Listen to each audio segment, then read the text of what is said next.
I'm celebrating my 5-year ABEversary. That's what I'm calling it. In 5 years of hearing what you say and applying it in my life, I've never worked full-time again since my first workshop with you. I am in the least amount of debt that I've ever been in, and the only debt that I have is one fabulous money-making property, and all the other properties have been paid for. And I'm so thankful. I'm just so thankful that you're doing what you're doing, and I'm so thankful that I care about what my life is like enough to listen to what you're saying. And I've done it right, I've done it wrong, I've done it all. And thank you. Well, we like that you're doing it in a way that feels good, because that's ultimately the way that is working, isn't it? People talk about success, and we know you're having a lot of it.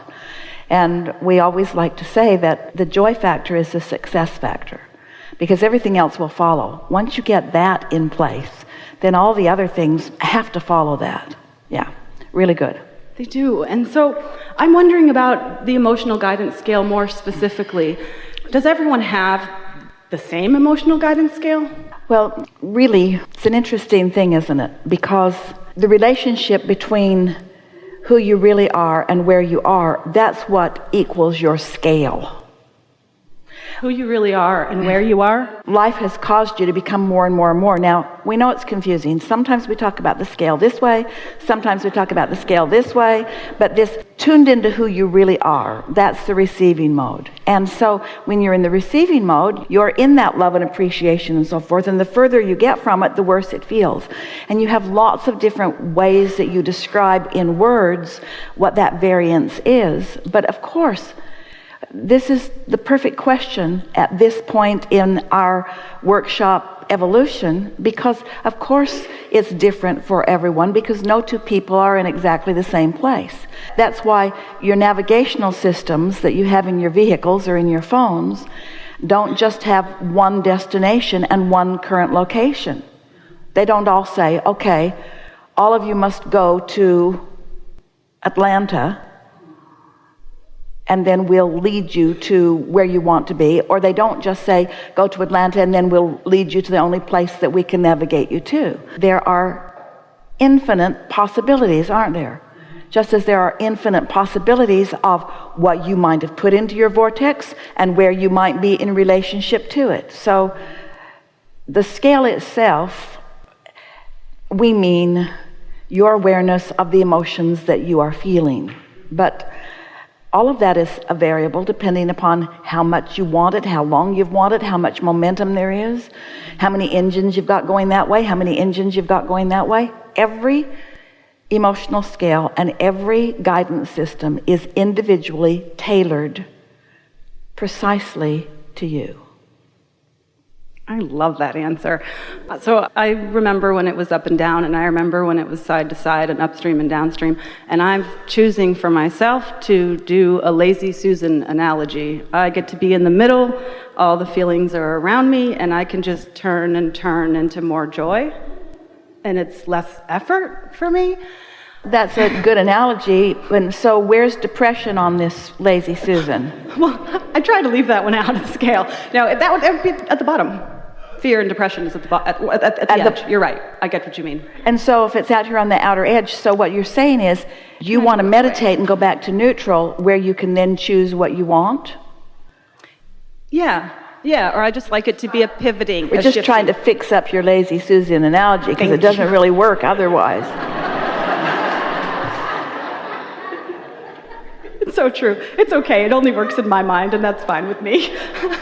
So what I'm wanting to do, I guess, is I can move up the scale very quickly. And I've listened to what you've said. I've practiced that. I can go up really quickly, and of course, that's enjoyable.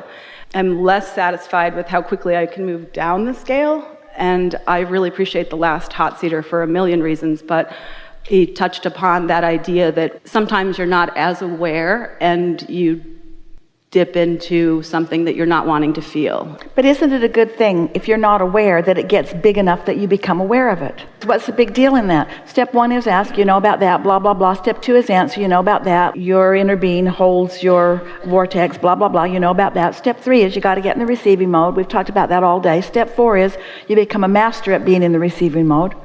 Funny that step 4 is just a really good step 3, but that's what it is. You're more consistently in step 3, and then step 5 is you're not mad at yourself when you're back in step 1 again. And so in this process of emanating a vibration, which is your point of attraction, and everything answering that, don't you just love knowing that it doesn't matter where you are at any time in relationship to where you want to be, you can always get to where you want to be? Isn't that really the only thing that you need to know? That it really does not matter? Once you have that confidence, the reason that you can go up the scale or down the scale quickly, and we would say even equally quickly, is because you're a really good focuser. And what you focus on, you get a vibration going. In other words, you're like a dog on a bone. When you get hold of a thought, you stay there long enough that a lot of things activate around it.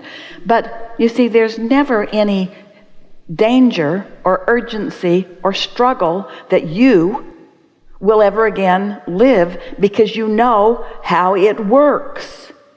So what difference does it make? You could go to the depths of despair and your inner being isn't suffering one bit on your behalf, especially now because your inner being knows that you know what negative emotion means and you know what to do about it. And meanwhile, in the negative emotion, you're going to stir up some contrast that's going to be of benefit anyway. So win, win, win, win, win, win, win, win, win, win, win. And when you realize that your inner being accepts you're molding yourself into place as perfection, then in a little while you'll start giving yourself the benefit of the doubt in the way that your inner being gives you the benefit of the doubt, and everybody else too, you see. Do you think you're harder on yourself or harder on others? I'm harder on myself. I sometimes don't know others exist. You're hard on yourself because you have desires? You know the TV show Shameless? It's my favorite. It's like 10 years of therapy and a couple of seasons. I love watching that show because I try to watch through the eyes of my inner being, and I can love all the characters. I can love the alcoholism, I can love the abuse, I can see why people do the things they do. And I feel like it helped me get to a better place of doing that more with myself, of seeing myself and saying, you know, listen, came in, like you say, hitting the ground running. I did great.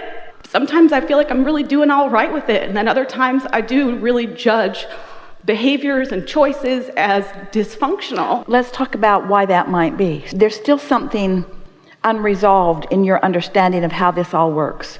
And you are representative of so many others. So we're really happy to have this conversation. We talk endlessly about you being the creator of your own reality. And what that translates to almost every one of you is that there is a manifestation that you are in the process of creating. We would like you to right now look at this whole subject of creating your own reality differently. We would like you instead to look at the happily ever after trail, which will result in some manifestations. The reality that you are creating is the happily ever after, always unfolding trail that will result in some manifestations. The creating your own reality is not there are manifestations that you're going to figure out how to get to. The creating your own reality is you're going to live happily ever after, and there's going to be some manifestations too.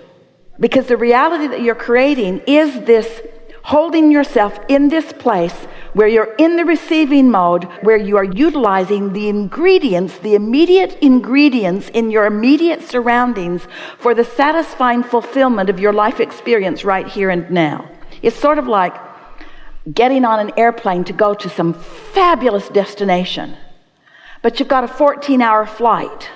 I can't relate to this at all. I love it. You have a 14-hour flight on your way to this fabulous destination, but your life for the next 14 hours is going to be on the way to this destination. That's your life. And you only have the ingredients that are on that airplane with you in order to create right now. That's all you're going to mold into place. So you want to find things to focus upon that feel good while you're focusing upon.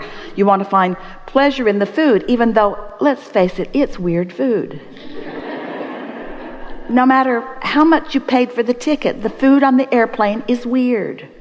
So you've got some adjusting to do before you're really going to appreciate that. There's all kinds of adjustments, self-adjustments that you have to make.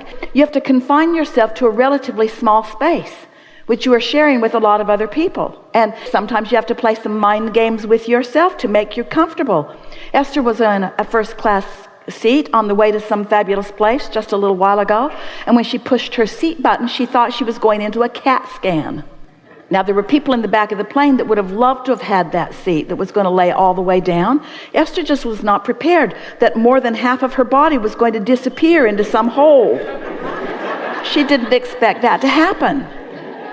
She had to adjust to that. We're just saying, no matter how good or not good you are, you have only the ingredients that have surrounded you that law of attraction is going to use as the stuff that's going to respond to the vibration that you've got going. Now, this is a subject of turning thoughts to things, isn't it? Because at any point in time, you're standing in an environment. Here you are in this room. This is the ingredients that you've got here. And of course, you could get up and leave the room. There are all kinds of options, but we're just saying this environment is the ingredients from which your point of attraction is going to make the life experience that you are living either joyfully or not joyfully. So when you acknowledge that I am where I am, I am where I am, that's profound. Write that down. I am where I am. I am where I am. And in this manifested place where I am, where I'm seeing and hearing and smelling and tasting and touching, in the midst of all of that reaction to life experience, I am emanating a vibration that's going to bring back from these immediate ingredients, immediate results. From these immediate ingredients, I'm going to get immediate results. Now, I can fantasize about tomorrow, and I can ignore everything that's happening here and go deep into my own mind. But really, as thoughts are turning to things, my thoughts are turning to things, and they're using the ingredients that are surrounding me, don't you think? Don't you think that's what's happening? And so, what's the best utilization of these ingredients? Well, the best utilization of these ingredients has to do with the momentum. In other words, what's your expectation? Do you expect to live happily ever after? Do you expect these flight attendants to be wonderful? Do you expect your pilot to be skilled? Do you expect the temperature of the cabin to be comfortable? Do you expect to thrive during this environment? In other words, what are you evoking from these ingredients? And you can't just start now.